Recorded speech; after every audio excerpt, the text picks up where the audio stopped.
श्री शिव महापुराण तृतीय पार्वती खंड आरंभ 24वां अध्याय।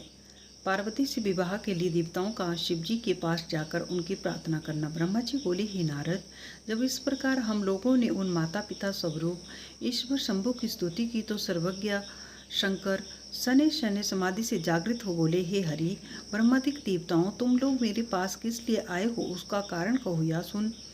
सब देवता प्रसन्न हो भगवान विष्णु का मुंह देखने लगे। तब विष्णु जी ने तारकासुर की उपद्रव की बात कहकर उससे देवताओं का कष्ट पाना आदि कहकर उद्धार करने की बात कही और कहा कि यह तभी हो सकता है जब आप अपने दाहिने हाथ से गिरजा का पानी ग्रहण करेंगे। वह महाभाग्यवती पार्वती आपके लिए कठिन तप कर रही है, यह सुन शिवजी ने प्रसन्नता से कहा, अच्छा, मैं आप सबके कार्य के लिए गिरजा देवी को स्वीकार करूंगा, सब काम होंगे। दुर्गा जी का पानी ग्रहण होने से वे फिर कामदेव को जीवित करवाएंगी। देवताओं के हित के लिए ही मैंने कामदेव को भस्म किया था, अब वहाँ महत् कार्य होगा।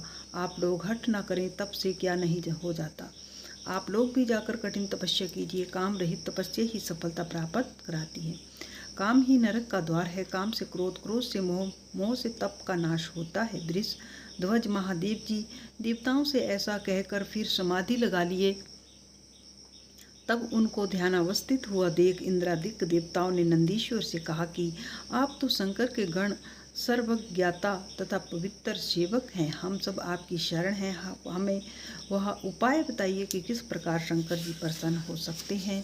नंदीश्वर ने कहा, है विष्णु, है ब्रह्मा, है इंद्रादिक देवताओं, यदि आप शिव जी का विवाह कराना चाहते हैं तो सब मिलकर अत्यंत दीनता से उनकी स्तुति कीजिए। शंकर जी तो भक्ति के वश में हैं, वे परमेश्वर साधारणतया प्रसन्न नहीं होते। यदि ऐसा करना हो तो करो और नहीं तो शीघ्र यहाँ से चले जाओ। देवताओं ने कहा, ऐसा ही करेंगे। सब प्रेम से शिव जी की स्तुति करने लगे।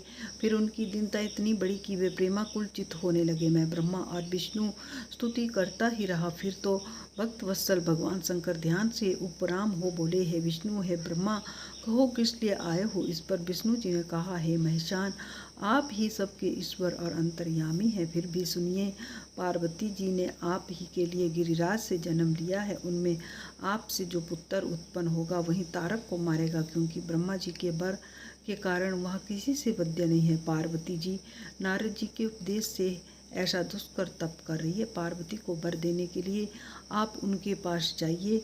हम सब शीघ्र ही आपका विवाह देखना चाहते हैं। रति को अपने जो वरदान दिया है, अब उसका समय आ गया है, उसे सफल कीजिए। ऐसा कहते हुए सब देवता शंकर जी को प्रणाम करते हुए उनके सामने जा बैठे। तब शिव जी हंसकर बोले, है विष्णु आदि देवताओं, यहाँ तुम लोग क्या करते हो। विवाह करना ही हो तो मनुष्य का दृढ़ बंधन है, जिसका मुख्य नाम निगड़ बंधन है। क्षत्रिय संघ ही तो सबसे बड़ा कुसंग है। सबसे उदार हो सकता है, पर क्षत्रिय संघ रूप बंधन से नहीं। परंतु यह सब जानते हुए भी मैं तुम्हारी प्रार्थना को सफल करूंगा।